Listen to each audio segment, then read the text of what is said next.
en el aire. Bueno, buenas tardes a todas y a todos. Hoy día, ¿cierto? Iniciamos de alguna manera el primer programa, ¿cierto? De conversaciones sobre el patrimonio industrial, ¿cierto? Desde el Museo del Limarí, del Servicio Nacional del Patrimonio Cultural. Y amigos del tren, hoy hablaremos para todas y todos, hoy hablaremos con Sergio Carmona Malatesta, ¿cierto? Sobre el ferrocarril trasandino de Chile, el proyecto del museo en la ciudad de los Andes, ¿cierto? Lo que fue la antigua maestranza de ferrocarriles de los Andes, y también sobre los trenes turísticos, así que abordaremos por lo menos tres temáticas en el contexto del programa. Pero también, como este es el primer programa, y además, ¿cierto? Estamos en el Museo del Limarí, ¿cierto? Como había dicho, y también por YouTube de Amigos del Tren. Quisiera decir que este es un programa semanal. Durante todo el mes de septiembre esperamos acompañarlo por 60 minutos aproximadamente, ¿cierto? 40 minutos para una conversación, 20 minutos para preguntas a través del YouTube, así que si los que quieran pueden empezar, ¿cierto? O pueden prepararse, ¿cierto? A hacer sus preguntas posteriormente, trataremos de ir respondiendo algunas, y irá en este horario entre las 19 y las 20 horas, ¿cierto? Todos estos miércoles del mes de septiembre. ¿Cuál es el objetivo del programa, cierto? Ofrecer a la comunidad, ¿cierto? Un espacio de reflexión y conversación sobre el patrimonio industrial mayoritariamente chileno, a través de entrevistas a investigadores, investigadoras, ¿cierto? Y especialistas sobre esta temática, ampliando con ello la oferta cultural desde el Museo Limarí. Además, el contexto de la situación sanitaria que vive el país ha hecho que derivemos, ¿cierto?, hacia estos medios virtuales, y obviamente los contenidos del Museo de Limarí han estado cubiertos por Instagram, por YouTube, Facebook Live también, y también, como decíamos, por YouTube de este medio, ¿cierto? Eh, Además, se da la coyuntura también que el Museo de Limarí, ¿cierto?, se ubica en la ciudad de Ovalle, en lo que fue la antigua estación de ferrocarriles del Estado, ¿cierto?, de la ciudad, y porque Ovalle está ligado al ferrocarril. Fue una de las 7 maestranzas en Ovalle. Hubo una de las 7 maestranzas, ¿cierto?, de ferrocarril del Estado, y Ovalle tuvo una que hoy día está convertida en la feria modelo de la ciudad. Y en ese contexto también, ¿cierto?, queremos decir que el patrimonio industrial se compone, ¿cierto?, de los restos de la cultura fabril, que posee un valor histórico, tecnológico, social, arquitectónico o científico. Y en tanto, este patrimonio, ¿cierto?, es el conjunto de los bienes muebles, inmuebles, sistemas de sociabilidad asociados a este medio de transporte, a la cultura del trabajo, a los sindicatos, a los movimientos sociales también que se generan en torno a la industria, y industria de extracción, ¿cierto? Industria de transformación, de transporte, de distribución, de gestión, generada en torno a este sistema, ¿cierto?, económico surgido del proceso que se conoce como revolución industrial. En Europa, ¿cierto?, el patrimonio industrial se asocia más bien al proceso de revolución industrial, y en América Latina y en Chile puntualmente, nuestro patrimonio industrial está asociado eventualmente a todos estos procesos, más allá de un proceso puntual como revolución industrial. Y lo entendemos como un sistema integral compuesto por el paisaje en donde se insertan, ¿cierto?, las relaciones industriales que se estructuran, las arquitecturas, los procedimientos, los archivos, los sindicatos, etc. En tanto, el patrimonio industrial en Chile, ¿cierto?, posee, además, una cosa bien curiosa, ¿cierto?, uno de los edificios más emblemáticos de nuestro país fue, ¿cierto?, fue una industria, que es el Palacio de Gobierno, que es el Palacio de la Moneda, donde se fabricaban las monedas. Así que podemos decir eso. Y en términos generales, ¿cierto?, en Chile se conservan muchos patrimonios industriales, ¿cierto? Ejemplo de ellos son, en Chile se conserva la mayor cantidad de locomóviles del mundo en una ciudad, en Carahue, en la 9ª región, en la región de la Araucanía. Se conservan hace poco tiempo atrás, ¿cierto?, se declaró Monumento Nacional finalmente, ¿cierto?, eh, parte de la fábrica de Bellavista Oveja Tomé, ¿cierto? Tenemos salitreras como Chacabuco, ¿cierto? O también la ballenera Quintay, que es un proceso industrial, ¿cierto?, con todas las contradicciones que hoy día las balleneras ofrecen en la región de Valparaíso. Pero también no es menor señalar que dos patrimonios de la humanidad chilenos, Humberstone y Santa Laura, la salitrera de Humberstone y Santa Laura, y el campamento minero de Sewell, ¿cierto? En la sexta región, son patrimonio de la humanidad y patrimonio industrial. Así que, y finalmente, ¿cierto? También tenemos en la región de Coquimbo, por mencionar, ¿cierto? La fundición de las compañías, la cervecera de la CCU, ¿cierto? Flotó, la Dársena de Cruz Grande, la fábrica de cemento Juan Soldado, o las grúas Krupp, ¿cierto? En el puerto de Coquimbo. Pero también el mural de Gregorio de la Fuente, la estación de La Serena, es monumento nacional, la estación de Salamanca es monumento nacional, y también, si bien, como decíamos, la estación de Ovalle no es monumento nacional, sí está, forma parte, ¿cierto?, de lo que nosotros hablamos de patrimonio, en este caso patrimonio ferroviario, pero también lo incluimos dentro del patrimonio industrial. Ese contexto nos mueve finalmente, ¿cierto?, a hacer este programa, como habíamos señalado, y hoy día, ¿cierto?, partimos este programa con Sergio Carmona Malatesta, quien es constructor civil y doctor en ingeniería, y desde 1992 se desempeña como profesor, ¿cierto?, académico del Departamento de Obras Civiles de la Universidad Federico Santa María, en Valparaíso, en un edificio espectacular, y durante cerca de 20 años, él ha desarrollado, ¿cierto?, la, la operación de una góndola, que es una micro, es un vehículo, que ahí nos va a mostrar algunas imágenes, ¿cierto?, que permite hacer hoy día viajes turísticos, ¿cierto?, y la recuperación y la puesta en valor de ese patrimonio. También podemos señalar, ¿cierto?, que ese tramo de 34 kilómetros aproximadamente mantiene un servicio turístico durante este periodo, y también él ha llevado adelante, junto a otras personas, por supuesto, la declaratoria de Monumento Nacional Histórico de las piezas de lo que fue el Trasandino de los Andes, y en 2019, junto a Claudio Rubio y otras personas más, logró rehabilitar un automotor Schindler, que fueron uno de los automotores más lujosos de la década del 50, suizo, financiado, ¿cierto?, con aportes de la Corporación Procultura, Fonda Regional, proyectos Fondeco de la Ilustre Municipalidad de los Andes, y actualmente tiene en sus manos o en su carpeta de proyectos la restauración de la locomotora a vapor número 3348, que es básicamente una locomotora articulada de lo que fue el antiguo ferrocarril, una locomotora a vapor del ferrocarril trasandino. Y finalmente, ¿cierto?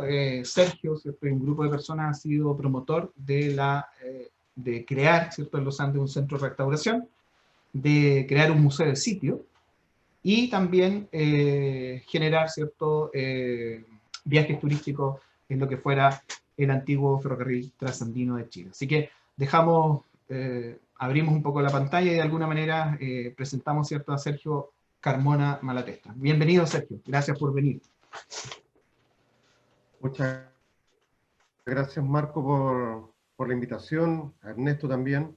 Los felicito por esta iniciativa de poder difundir el patrimonio industrial, especialmente en este mes de la patria, con esta singularidad de que estamos confinados por la pandemia.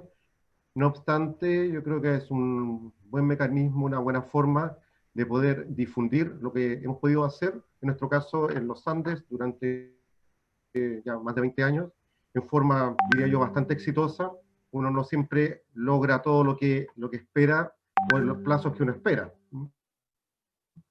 Ya les voy a contar la historia de este automotor que hemos restaurado, que obviamente la duración de este trabajo excedió todo lo que habíamos proyectado inicialmente.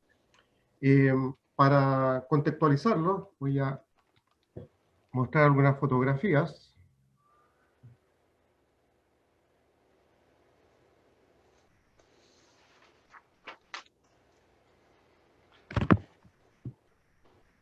Sí, Sergio, lo que nos interesaría a lo mejor es que también, mientras vamos viendo imágenes, porque la dinámica de alguna manera, como tú lo sabes, es una idea que vamos viendo imágenes y que tú vayas contando algunas cosas. Eso, te pediría que nos pudieras hacer los antecedentes o la reconstrucción histórica un poco del ferrocarril trasandino. De acuerdo. Voy a poner aquí las imágenes que te comentaba.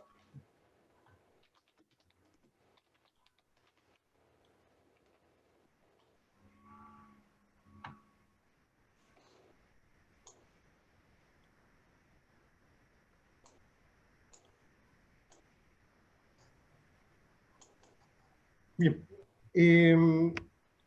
Contar la historia del ferrocarril transandino es una historia bastante controvertida, hay muchos recovecos, hay algo de mitos y leyendas también que vamos a ir repasando. Y lo primero que quiero empezar con esta fotografía que está extraída de un plano de un coche, y era el diseño, el biselado que deben tener los vidrios y las ventanas, ¿sí?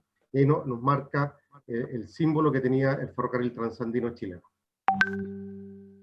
Este ferrocarril se proyectó pensando en unir los Andes con Mendoza, por allá por la década de 1870, impulsada por los hermanos Juan y Mateo Clark, quienes habían obtenido la concesión para construir la red de telégrafo transandino, y haciendo la instalación de este telégrafo se dieron cuenta que era factible poder cruzar los Andes mediante un ferrocarril. Pensemos que en esa época Chile era un país bastante aislado, teníamos la cordillera de los Andes con fuertes precipitaciones de nieve, por el norte el desierto, por el sur el Cabo de Hornos, el Océano Pacífico. Por lo tanto, abrir una ruta hacia Argentina que permitiera conectar a través de Buenos Aires, Chile, con Europa, con el Océano Atlántico, se planteaba como un gran desafío y un gran desarrollo para el país. Ante esto, esta iniciativa surge diferentes proyectos, y aquí hay una planta, se ve un poco pequeño porque es un plano relativamente grande, de todas las alternativas de trazado que se proyectaron para poder unir los Andes con Mendoza, y particularmente el sector más complejo de la ruta, por el paso del Bermejo, paso Payata, hoy conocido también como paso Los Libertadores, que es el tramo entre Juncal y las cuevas en Argentina. Diferentes trazados con diferentes longitudes y diferentes grados de complejidad de construcción se evaluaron. Sin embargo, dentro de todas las alternativas, llama la atención dos que quiero mostrar. Ahí están comparativamente los perfiles de los diferentes proyectos que se estaban planteando, y como les decía, hay una alternativa que era, o consistía en hacer un trazado ferroviario hasta la localidad de Juncal, a 2.250 metros sobre el nivel del mar, y luego subir con un funicular hasta la altura, más o menos en la localidad de Portillo, alrededor de 2.900 metros de cota sobre el nivel del mar, y luego seguir por vía férrea. Es uno de los, tal vez, de los proyectos más singulares de los que se propusieron. Otro que tenía también una singularidad, era el proyecto presentado por Schatzman, que incluía una pendiente casi constante desde Río Blanco, a 34 kilómetros de los Andes, hasta la frontera, una pendiente del orden del 8%, con dos túneles helicoidales, similares a los que ya se habían construido en los Alpes, en Suiza, y que presentaban un par de ventajas comparativas respecto de un trazado expuesto al aire, ¿no? Una, que al ser un túnel no era vulnerable a las avalanchas, por lo tanto la continuidad del tráfico durante el periodo de invierno era mucho más seguro, no está expuesto al riesgo de avalanchas, por lo tanto, y aludes y de las nevazones, y además estos túneles helicoidales permitían, que ahí muestro uno de los proyectos, permitían ganar mucha altura con un desarrollo relativamente corto en extensión, pero sí con una gran longitud, y además las diferencias de presiones permitían generar unas fuertes corrientes de viento en el interior que facilitarían que el humo de las locomotoras pudiera ser arrastrado y no complicaba la operación de los trenes. Este proyecto se empezó a construir. De hecho, las personas que han podido subir desde Juncal hacia Portillo podrán ver que en la roca de uno de los cerros está la abertura, está la boca de uno de estos túneles que estaba en proyecto, pero finalmente por razones de costo no se ejecutó. Finalmente se optó, obviamente, por la solución más barata, que en el tiempo demostró no ser la más eficiente, que se empieza a construir en 1889 en los Andes, financiada por estos dos empresarios chilenos, Juan y Mateo Clark, ya que querían demostrar al Congreso que se podía construir un ferrocarril y ellos iban a hacer una apuesta a capital propio de iniciar las obras mientras se lograba obtener garantías estatales para un crédito del Banco de Londres. La obra se extiende por 26 kilómetros desde los Andes hasta la localidad de El Salto del Soldado aproximadamente, que es una singularidad geográfica donde las dos laderas, digamos que están en las riberas del río Aconcagua, se juntan, y hasta ahí duró el impulso de los Clark, ya que se vio interrumpido por la bancarrota de la empresa, tal vez una de las razones más críticas. Dos, la revolución de 1891, ¿no es cierto?, que paraliza al país. Y tres, algunos problemas limítrofes con Argentina.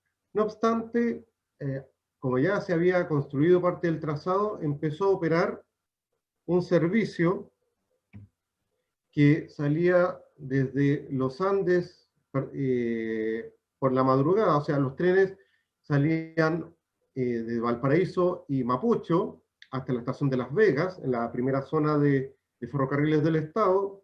Desde Las Vegas salía el tren por el ramal hasta los Andes, los pasajeros pernoctaban en un hotel que había construido el ferrocarril en la ciudad de los Andes, que se llamaba el Hotel Sudamericano. Temprano por la mañana salían en este tren bastante precario y pequeño, que era traccionado por una de las locomotoras que se habían comprado para la construcción. Llegaban hasta la localidad de El Salto del Soldado, luego los pasajeros eran transbordados a coches, eran los cochecitos pequeños del tren, se transbordaban a coches para cruzar desde esa localidad hasta Argentina en coches tirados por caballos. En 1904 se reinició la obra, ya no a cargo de los Clark, sino que se había creado una nueva empresa financiada por el Banco Mexicano y Banco de México, y además está administrada por una empresa representante de los inversionistas ingleses, que era Grace, quien constituyó la empresa Chilean Transandine Railway, y ellos continuaron la obra alcanzando la localidad de Río Blanco, y en 1906 llegaban hasta Juncal. Aquí pueden ver ustedes en la fotografía de la izquierda a don Charles White, quien fue el ingeniero a cargo de las obras, en una administración que fue bastante cuestionada en su momento. Y en la derecha pueden ver parte del trabajo de las obras ejecutadas entre Río Blanco y Juncal. Saliendo de Río Blanco, la cordillera empieza a aumentar fuertemente su pendiente, y por lo tanto fue un gran desafío, y es una de las grandes singularidades de este ferrocarril, poder habilitarlo para poder transportar carga en cantidades que fuese comercialmente viable. Y para eso se había establecido que trenes de 150 toneladas, entre 120 y 150 toneladas, permitirían un flujo rentable de carga a través de este ferrocarril.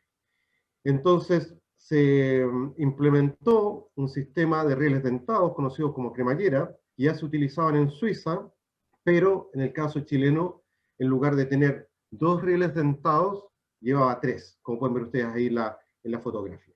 Esto porque se pretendía dar una mayor seguridad a la operación ferroviaria y evitar accidentes. Por eso, en los mismos años, 1906, 1905, 1906, empiezan a llegar las primeras locomotoras provista de este sistema de ruedas dentadas que contribuía en dos aspectos desde el punto de vista de la operación. Primero, contribuía en la tracción para que las locomotoras no patinaran al subir, y dos, contribuían a frenar para que los trenes no bajaran descontroladamente por las pendientes. Y también ya se incorporan al ferrocarril unos coches un poco más grandes, construidos en Inglaterra, de los cuales el ferrocarril tuvo 5. En febrero de 1906 ya el trazado llega hasta Juncal, lo que se había denominado la primera sección. Entre tanto, se proyectaba y empezaba la construcción del túnel internacional. Y aquí pueden ver ustedes un plano, ¿no?, en el que se llevaba el registro del avance de las obras. También se puede ver que el punto más alto del trazado no está justamente en la frontera, sino que está en el sector argentino, y las obras que se desarrollaban por ambos frentes se encontraron en este punto aquí del túnel el día 9 de agosto de 1909. Y ya habilitado el túnel, se inauguró oficialmente el ferrocarril el 5 de abril de 1910. Para poder vencer las pendientes y poder mover estos trenes con esa, entre comillas, alta capacidad de 150 toneladas, hoy día eso es una cantidad significativamente baja, y se construyeron estas locomotoras, que son unas locomotoras articuladas que fueron construidas en Inglaterra, especialmente para el ferrocarril transandino, las que estaban provistas de 3 máquinas en una, en el fondo. Por un lado teníamos la máquina de adherencia, que corresponde al bogie delantero de la locomotora, con su sistema de pistones y bielas, que permitía mover el tren en la vía normal, en los sectores de adherencia, donde el tren se puede mover sin la necesidad de las cremalleras. Y luego tenía una segunda máquina, que está en el bogie trasero, que los cilindros lo que movían no eran las ruedas, sino que movían las ruedas dentadas o ruedas de cremallera. Y además, en el bogie delantero, llevaba un cilindro con una cremallera en la parte frontal. Estas locomotoras se utilizaron exitosamente, no obstante, fueron modificadas en Chile para facilitar su operación, y una de las modificaciones fue retirar la cremallera del bogie delantero, incorporar un arenero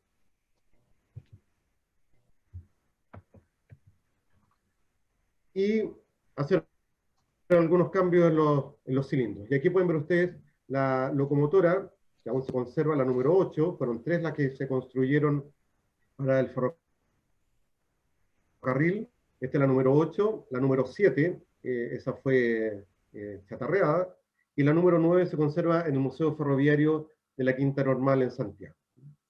Dentro de las singularidades que tenían estas locomotoras, era un sistema de freno que se conoce con el nombre de freno, se conocía con el nombre de freno de represión, consistente en colocar a la locomotora enfrentando la pendiente y ponerla en un punto prácticamente de reversa.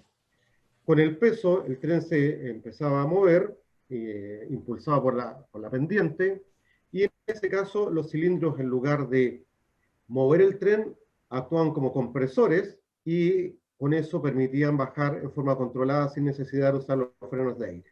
Y eso aumentaba la presión de la caldera, presión que se bajaba accionando estas válvulas que están en la parte frontal de la locomotora.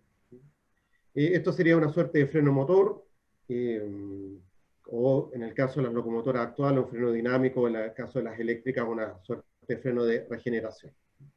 Pero estas locomotoras fabricadas por Kitson en Leeds, en Inglaterra, no fueron las únicas singularidades que tuvo el ferrocarril transandino.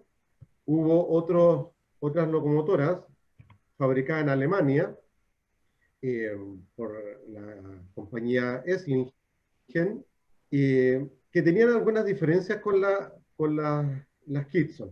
Y me devuelvo. Las Kitson tenían dos bogies, o sea, significa que los dos paquetes de ruedas se podían mover respecto de un pivote. En el caso de esta locomotora Esslingen, solamente las ruedas de la parte frontal tenían esa capacidad, esa libertad, y las ruedas que iban bajo la cabina eran rígidas, fijas al bastidor. Con lo cual, estas locomotoras presentaron algunos problemas de operación. Esta locomotora, la número 9, con número salió de fábrica como la número 9 del Transandino, posteriormente fue renumerada como la número 10, ha sido motivo de algunas leyendas debido a un accidente que tuvo el año 2010, para ser más exacto el día 18 de septiembre de 1910, en que la locomotora tuvo un problema, perdió capacidad de tracción y se empezó a deslizar y finalmente se desbarrancó. Algunos investigadores han formulado la hipótesis de que esta locomotora pudiera yacer enterrada ahí en el mismo punto donde ustedes lo ven, pero les pido que se fijen en el estanque de agua, el cual no alcanza a cubrir el cilindro de la máquina de adherencia. Bueno, esta misma locomotora, ustedes la pueden ver en los años 60, así que la locomotora fue recuperada y fue vuelta al servicio, y de hecho de las dos Esslingen, que esta es la otra, la número 11, la número 10 efectivamente fue recuperada y volvió a la operación. Para el público, Sergio, ¿perdón? para el público que nos está escuchando, ¿cierto? A lo mejor, sí. Bueno, hay una leyenda que tú dices, esa leyenda que ha ido gente a buscar la locomotora, ¿no? Y lo segundo, sí, explicarle un poco cómo funciona una máquina de vapor, porque finalmente las máquinas de vapor es energía, ¿no? Es la energía del vapor, y eso revoluciona un poco los medios de transporte. ¿Cómo funcionaba una máquina básicamente a vapor? Voy a poner en esta locomotora. Básicamente, la locomotora lo que tiene es una gran tetera que produce vapor. Entonces, lo que tenemos es un hogar donde se quema carbón. En otras locomotoras ya años posteriores se quema petróleo. Ese carbón lo que hace es que hierve, hace hervir el agua que está aquí en la caldera. Al hervir esa agua se acumula vapor, el vapor se va a este domo, se acumula en la parte más alta y empieza a aumentar su presión. Normalmente las locomotoras trabajaban con una presión de 150, 180, hasta 200 libras de presión, libras por pulgada cuadrada. Para hacer un símil, pensemos que un automóvil normalmente en sus neumáticos nosotros llenamos aire hasta alcanzar una presión del orden de los 30 psi, los 30 libras por pulgada cuadrada. Ese vapor pasa, en este caso, como pueden ver ustedes, por esa tubería que se ve por el costado de la locomotora y va hasta los cilindros y mueve los cilindros en un movimiento horizontal que a través de las bielas se transforma en este movimiento circular continuo. Esa es la forma de accionar de una locomotora. Y obviamente que ese vapor, después de que se utiliza, sale por la chimenea, junto con el humo de la combustión del carbón. Unas locomotoras más complejas en que tomaban ese vapor y lo volvían a utilizar, pero estas locomotoras en ese aspecto eran bastante básicas en su diseño.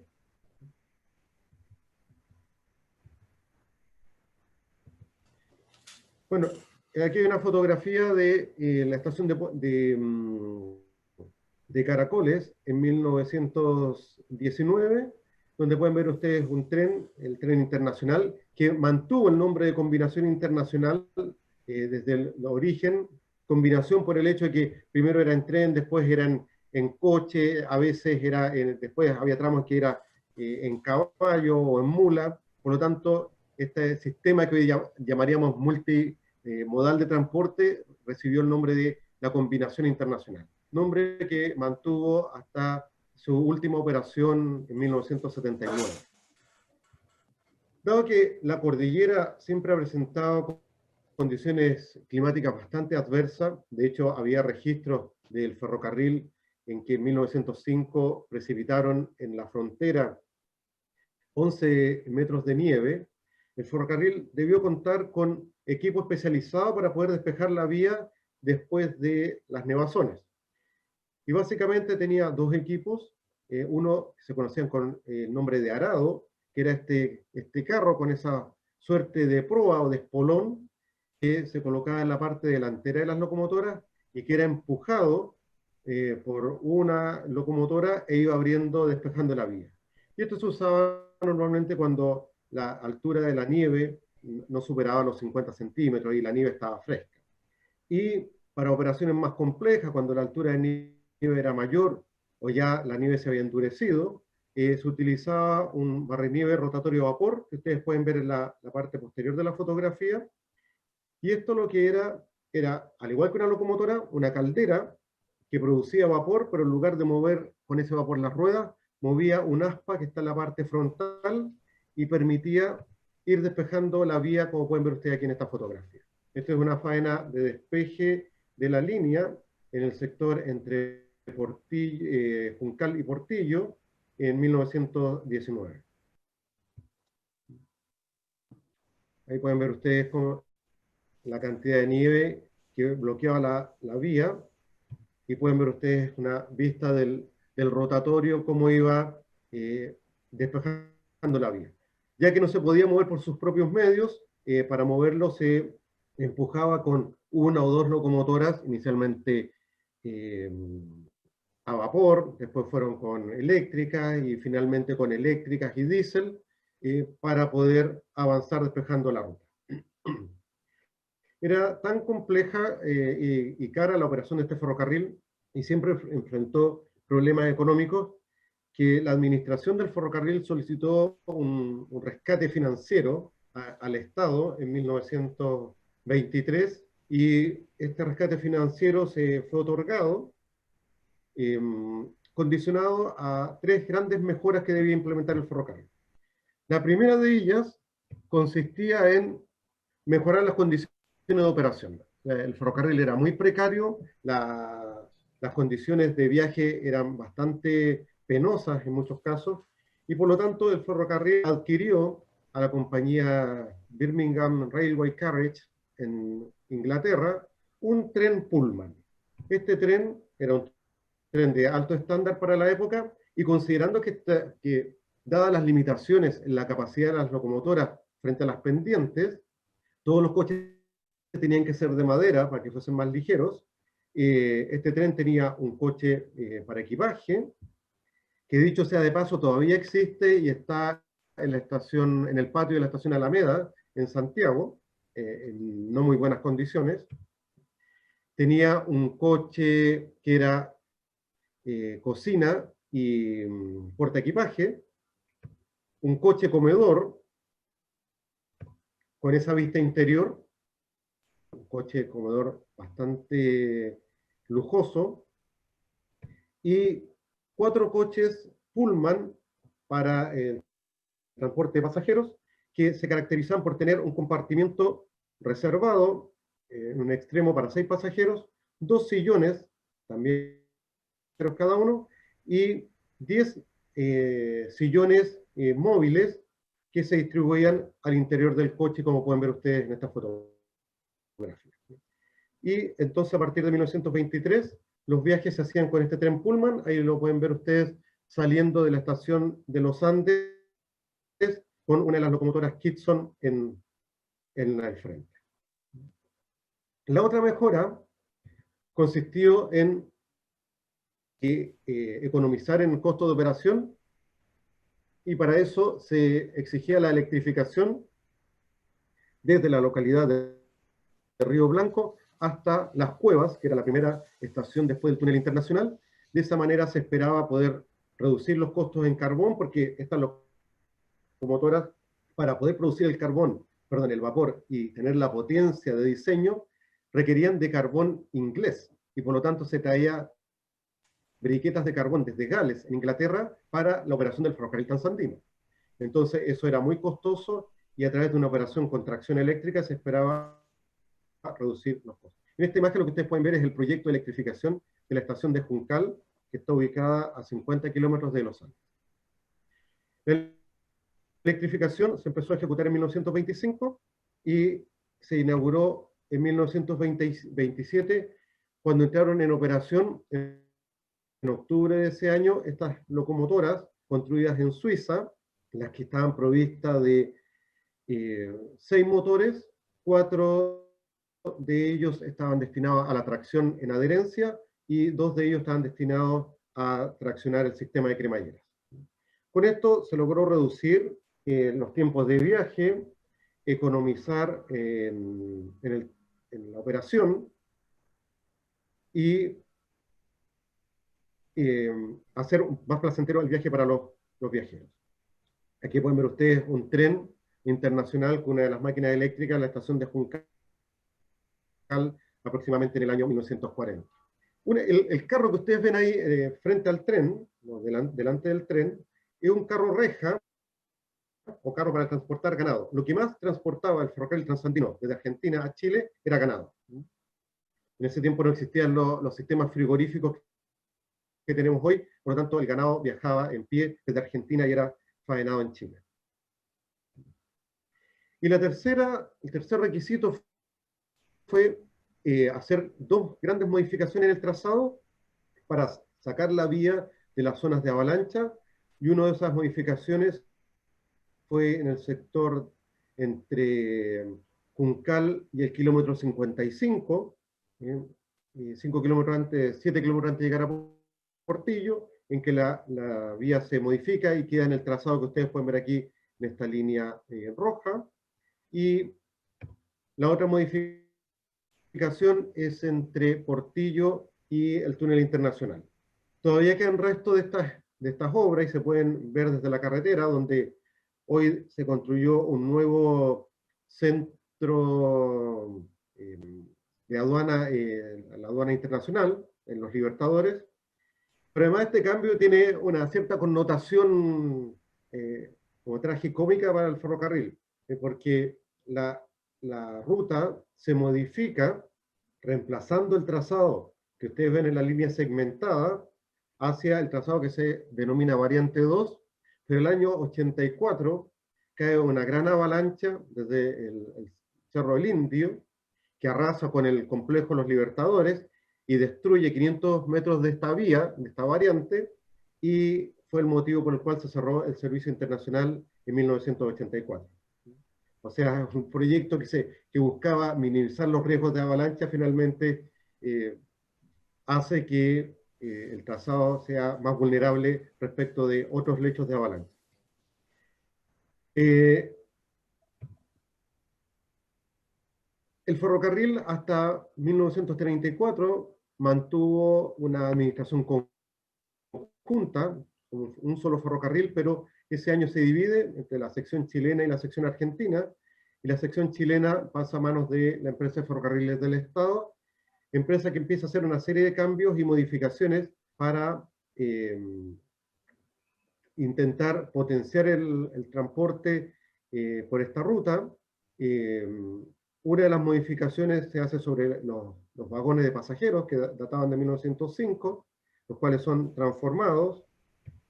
Especialmente por 1944 son estos proyectos, ya que de 1934 a 1944 fue rompido debido a que una gran avalancha destruyó parte del trazado en Argentina y los trenes solamente podían llegar hasta el sector de Puente del Inca, y de Puente del Inca hasta Mendoza tenían que seguir por la carretera.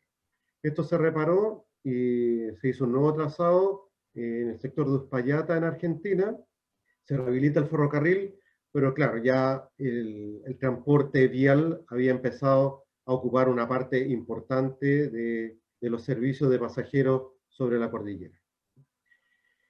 No obstante, en el periodo de invierno, cuando había menos demanda de pasajeros, el servicio se empezó a realizar con estas góndolas carriles. Las góndolas carriles eran micros de servicios que operaba ferrocarriles, por ejemplo, entre Coquimbo y La Serena, servicios de calle, que fueron transformadas para andar sobre la línea, y una de ellas todavía sigue existiendo en los Andes, y en esa época, años 50, se utilizaban incluso para ir desde los Andes hasta Mendoza.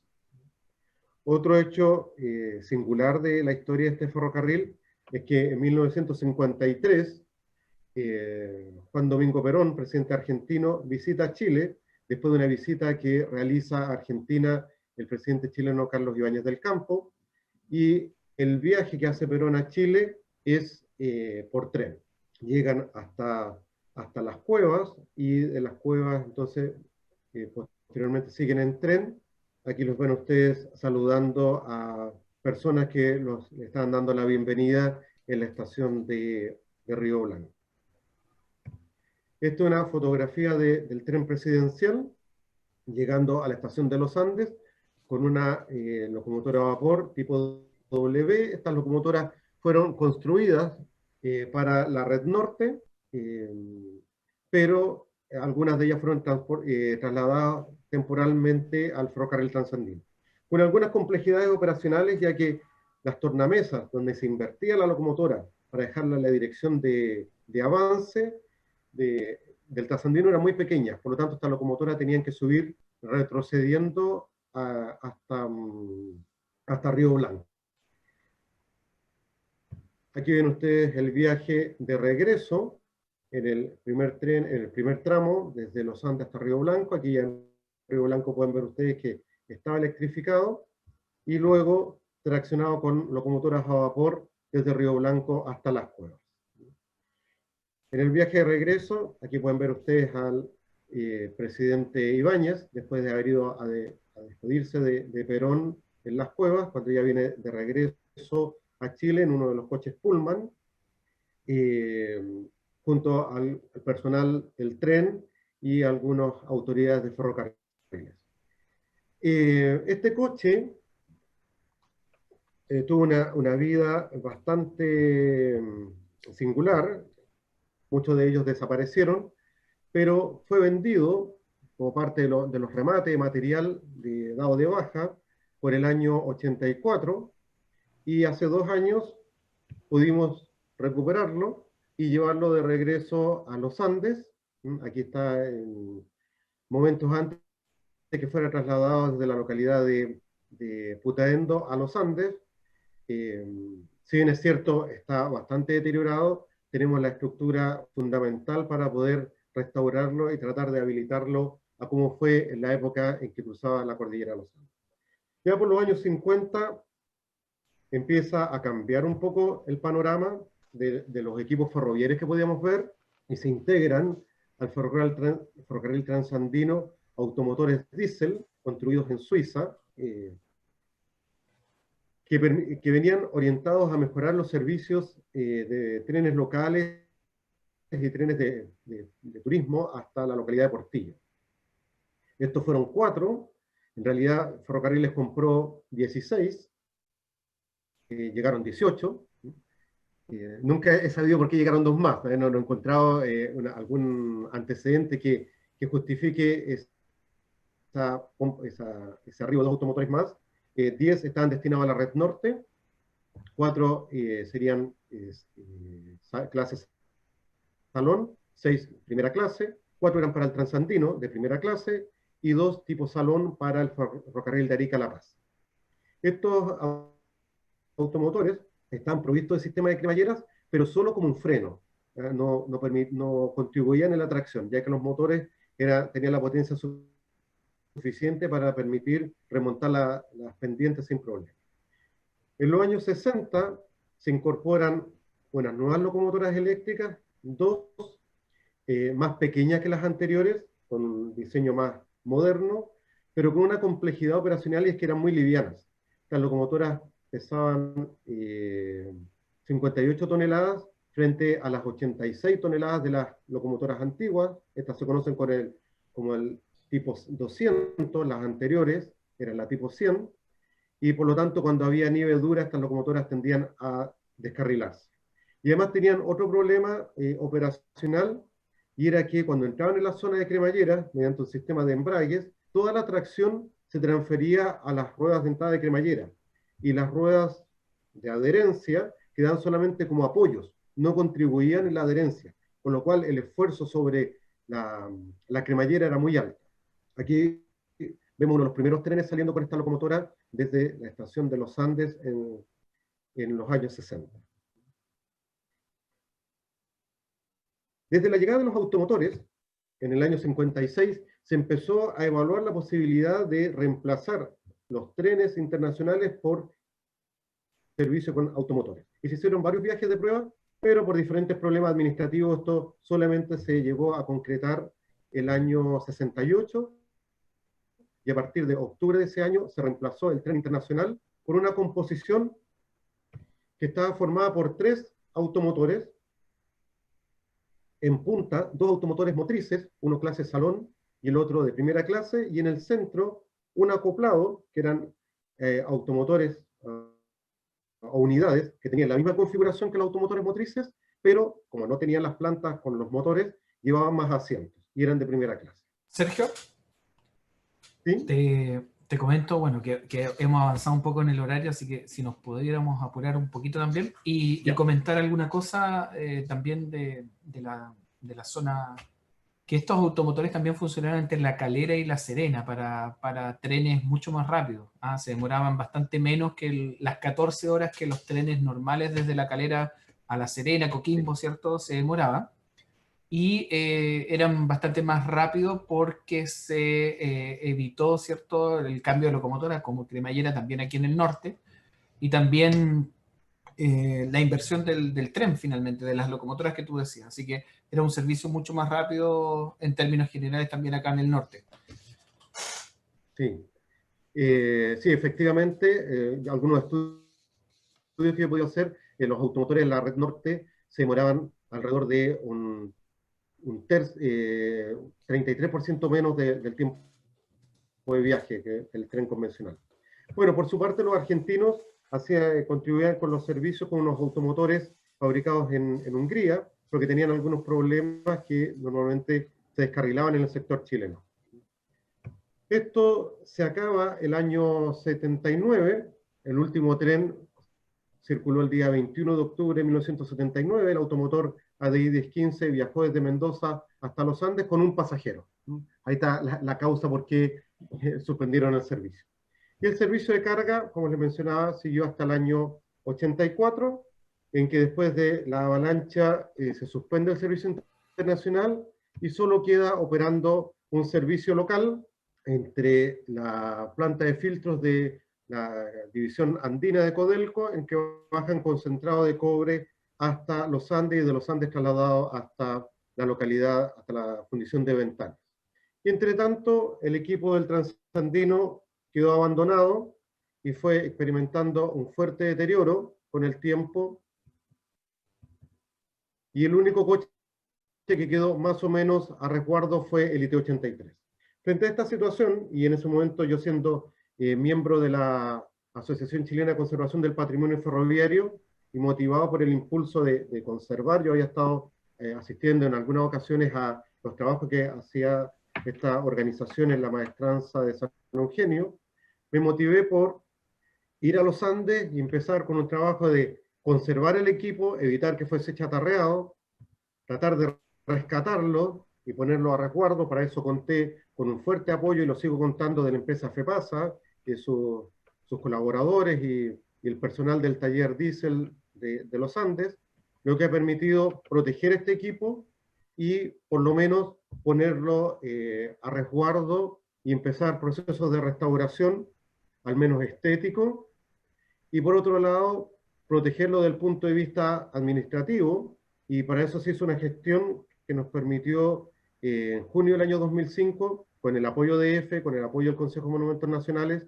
declarar monumento histórico el coche IT-83 que está en los Andes, la locomotora a vapor, la 3348, que aquí la vemos en uno de sus últimos viajes en el año 78, en un viaje especial que se hizo ese año, el que esperamos repetir próximamente, el rotatorio barranieve a vapor, las 3 locomotoras 100, las 2 locomotoras eléctricas tipo 200, el automotor diésel ADI 1015.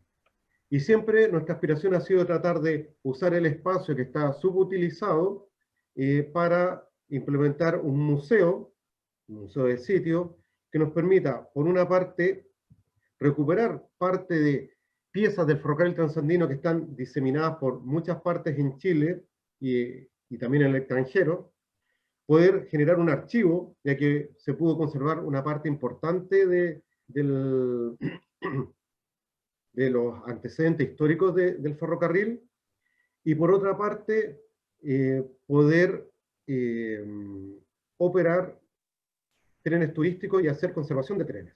Y así como una de las primeras acciones que pudimos emprender con el apoyo de la señora Astrid Arenas, que era la jefa de turismo en el año 99 de la Municipalidad de los Andes, a través de gestiones también apoyadas por el entonces alcalde Octavio Arellano, pudimos empezar a hacer viajes con la góndola Carril, inicialmente de forma bastante precaria, hoy día bastante más profesionalizada.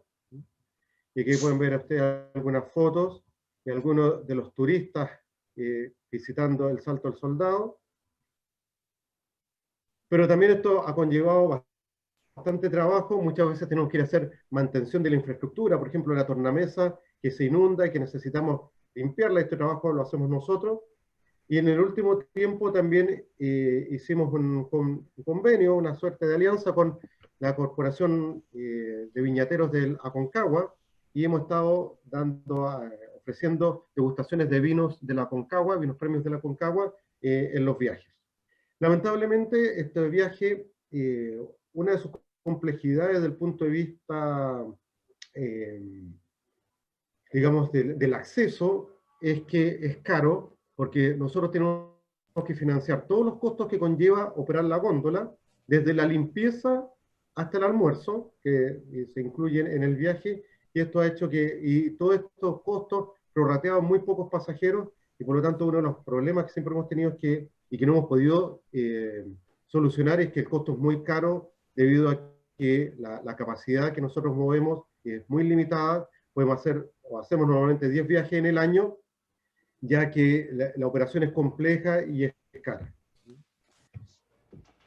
Todo este proceso de restauración parte con el automotor ADI 1015, el que esperábamos poder restaurar en un año, y la verdad que nos demoramos 20. Aquí pueden ver ustedes el proceso de restauración. Parte financiado por la Corporación Pro Aconcagua, que agrupa a empresas de la zona del Valle de Aconcagua, después financiadas por Fondar, el Fondar Regional 2006, que nos permitió dar un impulso fuerte de la restauración, sumado a un proyecto Fondeco de la Municipalidad de los Andes y una beca de la Fundación Ford. Pudimos hacer un trabajo integral en los motores, componentes eléctricos, y en este trabajo se integra Claudio Rubio, un mecánico que había trabajado en los automotores diésel en los tiempos de los viajes internacionales, quien me ha ayudado mucho y es hoy día un gran amigo con quien comparto estos trabajos de restauración en los Andes. Se hicieron retorneos de ruedas, pinturas, reparaciones de todo índole. Se cambió piso, se reparó eléctricamente, se cambiaron las ventanas, se retapizaron los asientos, se hizo pintura exterior, y el año pasado ya se contó con la certificación de F para poder utilizarlo en viajes turísticos, lo cual se ha visto impedido por el problema de la pandemia. Por otra parte, también postulamos un proyecto Fondar de un Fondeco y hemos podido restaurar este coche de madera que data de 1905. También los trabajos han sido a todo nivel, mecánico, estético, iluminación, piso, techo. En este caso el techo, estos coches eran de tela. Ahí ven el estado final y la vista interior del coche. Y se pudo rescatar una inscripción del fabricante original en Inglaterra, Gloucester, en Inglaterra de 1905. Y nuestro desafío ahora es reparar la locomotora a vapor. Contamos con el apoyo de un profesional un ingeniero experto en locomotoras a vapor que nos ha estado orientando en este desarrollo, Gabriel Ajenjo, que él es argentino. Y aquí tenemos una foto con Claudio en el primer viaje que pudimos salir de los Andes a Río Blanco. Y antes de terminar, no quiero agradecer a quienes me aguantan que vaya todos los días domingo a los Andes a conservar trenes, dejándolos de lado, Carolina, mi esposa, Pablo, Diego, mis hijos y Fernanda, mi hija. Eso es lo que les quería mostrar de lo que ha sido la restauración y conservación del patrimonio ferroviario del ferrocarril transandino. Muchas gracias Sergio por esta presentación, que la verdad es que la tenemos que hacer un poco rápida, a lo mejor para los que nos están viendo, las que nos están viendo, ¿cierto? Quizás es demasiada información, pero entender un poco el contexto de este ferrocarril transandino, ¿cierto? Que es está pensado antes del Canal de Panamá, ¿cierto? 1914, y como en algún momento conversábamos, decíamos, ¿cierto? Que una vez que se construye el Canal de Panamá, para el trasandino hay de alguna manera una caída sistemática, ¿cierto? Y también para la ciudad de Valparaíso, ¿no? Mira, tenemos algunos saludos, la gente te manda saludos, Mauricio Díaz, ¿cierto? A propósito, a lo mejor del paro de los camioneros, señala que la ciudadanía necesita el sistema ferroviario, ¿cierto? Plantea así Mauricio Díaz. Y también de Trenes de Chile te preguntan por el automotor Schindler, y preguntan, obviamente, al hueso, cuándo podrán funcionar, ¿cierto?, como tren turístico. Es importante señalar, o a lo mejor a la gente, ¿cierto?, que la góndola carril tiene una capacidad limitada, y el automotor Schindler aumentaría esa capacidad. ¿Nos puede explicar cuándo se podría ver funcionar ese automotor con público, ¿no? Sí. Nosotros el año pasado hicimos 3 viajes de prueba. Una para ver el ajuste y que todo el equipo funcionase bien. De hecho, descubrimos algunos detalles técnicos, mecánicos, que obviamente sin moverse y estando solamente haciendo pruebas en vacío en el taller no fue posible visualizar. Eso ya se resolvió. Lo segundo es la parte de capacitación de los maquinistas. Es una unidad un poco compleja en el sentido de que no es lo usual, es un sistema que es mecánico, diésel mecánico, por lo tanto tiene una caja de cambio semiautomática, o sea, significa que el maquinista tiene que ir pasando cambios, pero sin embrague, y en función de la aceleración del motor, y por lo tanto eso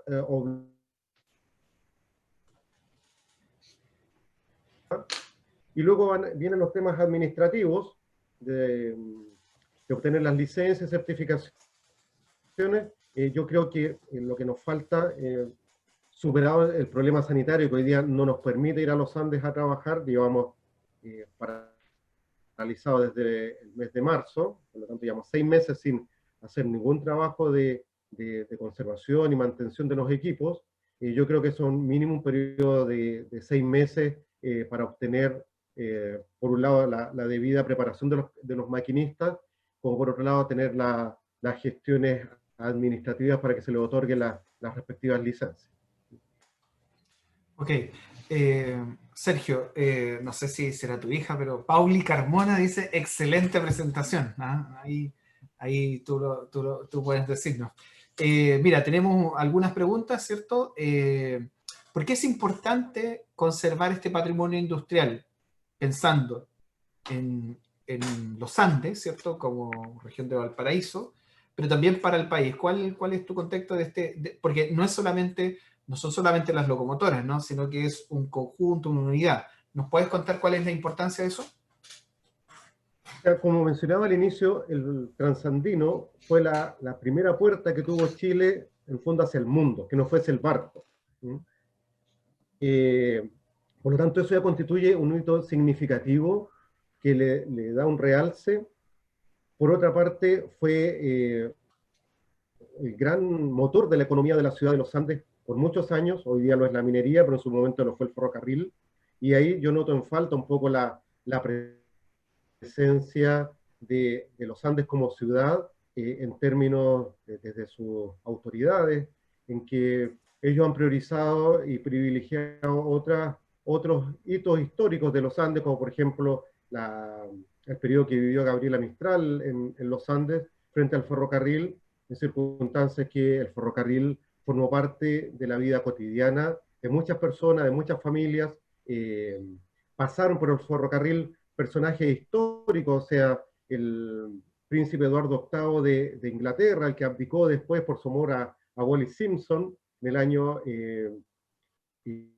1928, si mal no recuerdo, viajó a Chile y lo hizo a través del Transandino, y por lo tanto hay todo un contexto, primero, histórico, social, económico, y además de desarrollo tecnológico. O sea, nos encontramos con estas locomotoras articuladas que, más allá de la locomotora como tal, son únicas en el mundo. Se hicieron para el ferrocarril transandino y no están en otra parte. Y tenemos la suerte de que se han podido conservar bastante bien y en estado que hemos podido llegar a ponerlas en servicio, en operación, lo que le realza el valor. Hay una complejidad, muchas veces muchas personas me dicen, yo quiero ir a los Andes, quiero ir a cooperar, pero hay que considerar que es un contexto complejo. Nosotros en este momento entramos ahí como invitados en un recinto industrial con una operación ferroviaria permanente, una zona de alto riesgo, por lo tanto entramos con bastantes restricciones de movilidad y la responsabilidad es alta. Por lo tanto, no es llegar hoy día y plantear, ¿sabes qué? Yo quiero ir, ¿no? Hay muchos riesgos y por lo tanto se necesita tomar muchas precauciones. Sergio, también, mira, tenemos saludos de Eugenio Tueve, ¿cierto? Que te manda saludos y fomentando, dice, el patrimonio ferroviario. Te felicita por eso, por la persistencia, Gracias. me imagino yo. Y Diego Bugueño, Salvo, ¿cierto? Muy buena presentación, ¿cierto? Y nos pregunta lo siguiente: ¿pudieron contar con el apoyo de maquinistas que trabajaron en la vía cuando estaba operativo? Claudio Rubio, el mecánico que me ayuda, él fue mecánico diésel del taller de los Andes y viajaba con los automotores a Mendoza. Estos automotores siempre fueron bien complejos mecánicamente y por lo tanto, a diferencia de los trenes regulares, los que iban a Mendoza iban con un mecánico, de manera que el mecánico pudiera resolver cualquier problema en la ruta o llegando a Mendoza o de regreso. Y eso era bastante frecuente, no era una eventualidad. Claudio me cuenta a mí de muchas anécdotas y problemas que tenían en los viajes porque los automotores, digámoslo por su nombre, eran paneros. No eran una tecnología bastante compleja, que era un sistema de aceleración electroneumático que es bastante compleja, reitero, y presentaba muchas fallas.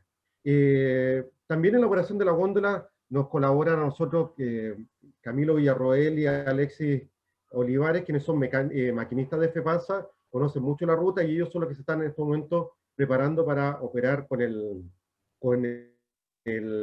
automotor. Y también agradezco el saludo a Eugenio y yo también quiero reconocer que nosotros siempre hemos tenido un gran apoyo de parte de EFE en la operación de estos trenes turísticos y ellos nos apoyaron en la parte de conservación. Más de una vez estos equipos estuvieron enlistados para ser chatarreados y logramos revertir esa situación y finalmente aprobaron la declaración de monumento histórico.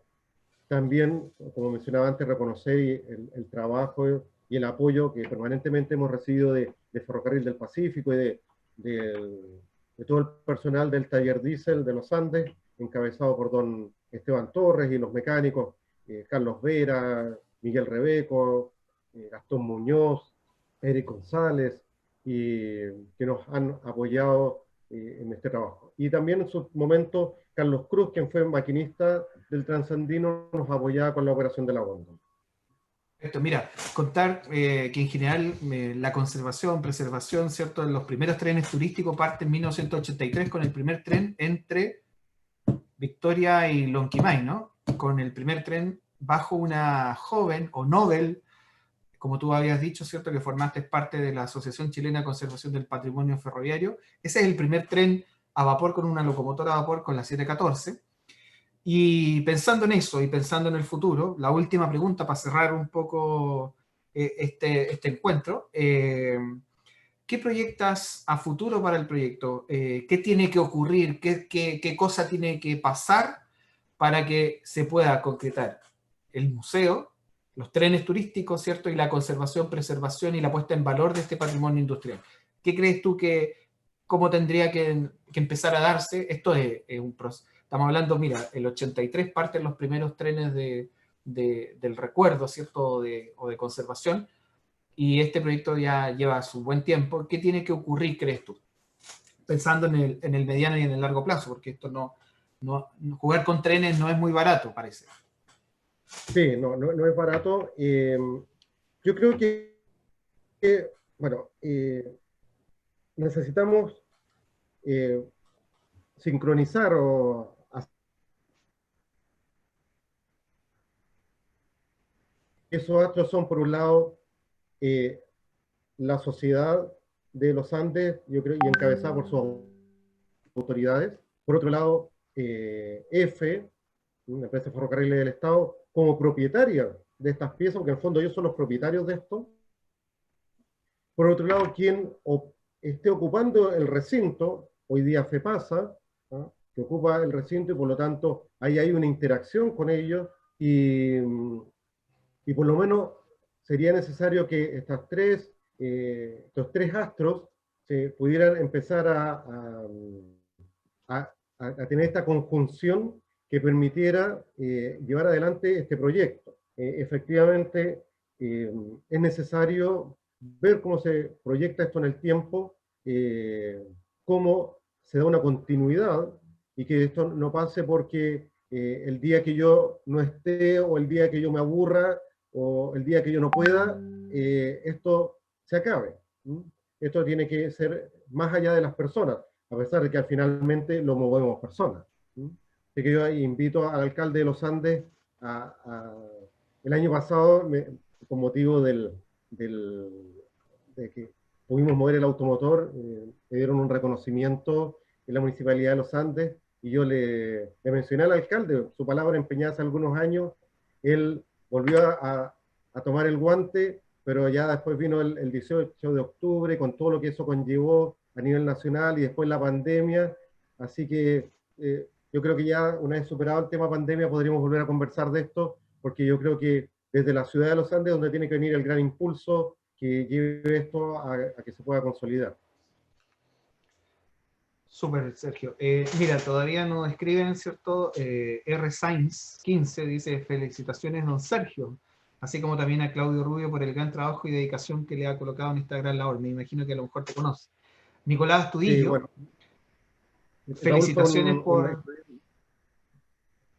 fue un estudiante de la universidad que se interesó en el proyecto y nos contribuyó bastante en la restauración del ITE 83. Gracias, Raúl, del por el ITE saludo. 83. Perfecto. Sí. Y Nicolás Astudillo dice: felicitaciones por mantener el patrimonio ferrocarrilero del trasandino. Así que tenemos ahí saludos y bueno, y la gente pregunta.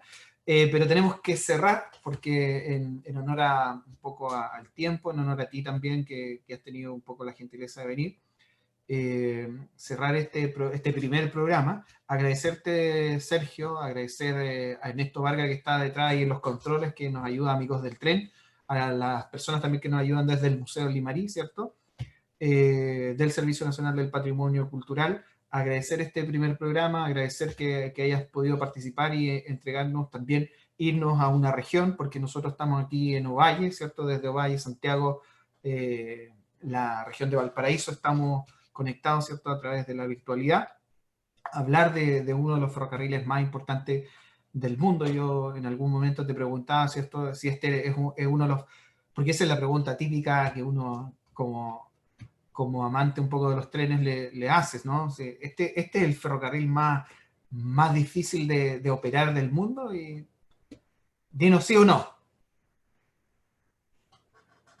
Es complejo, es un ferrocarril complejo. Está bien, está bien. Muchas dificultades, pero no podría ser el más difícil de operar del mundo. Claro, pero bueno. Bueno, eso quedará para una conversación posterior. Nuevamente agradecer a todos los que nos han hecho las preguntas, nos han saludado, ¿cierto? Nos han hecho un saludo, ¿cierto? Y contarles también que este programa sigue la próxima semana, el 9 de septiembre, en el mismo horario. Vamos a tener un tema, seguimos en la quinta región, ¿cierto? Seguimos en la quinta región y vamos a conversar con Carolina Ibarra Peña, ¿cierto? Sobre Viña del Mar. Y la pregunta ahí, Viña del Mar, nosotros la conocemos hoy día, ¿cierto? Como una ciudad turística, pero la pregunta que ella se plantea es, ¿ciudad industrial o balneario de la elite? Así que la próxima semana vamos a tener un tema interesante, vamos a reconstruir, vamos a seguir en la quinta región, Valparaíso, Viña del Mar, los Andes, son un eje importante del patrimonio industrial, así que vamos a seguir en la quinta región y señalar, ¿cierto?, que el patrimonio ferroviario está presente también aquí en la región de Coquimbo, como habíamos señalado, y en todo Chile desde Arica hasta Puerto Montt, incluyendo la isla de Chiloé, ¿no? Sergio, te dejamos unos minutitos para que te despidas de las personas que nos han seguido. Muchas gracias a todas las personas que nos han seguido. La verdad que hablar de ferrocarriles, y en particular el ferrocarril transandino, podríamos pasar horas, podría estar horas mostrando muchas megabytes de fotos. Ya tendremos otra oportunidad para hablar de algún tema más específico del ferrocarril, ahora que ya lo conocen más en detalle. Y agradecer a Marco y a Ernesto por esta oportunidad y a todas las personas que nos han saludado y a mi familia que también me ha estado siguiendo. Perfecto, muchas gracias Sergio, agradecemos y nuevamente cerramos y lo esperamos nuevamente, reitero la invitación, ¿cierto?, con Carolina Ibarra la próxima semana para que conversemos sobre Viña del Mar, ciudad industrial o balneario de la elite. Gracias a todas y a todos y nos despedimos. Muchas gracias.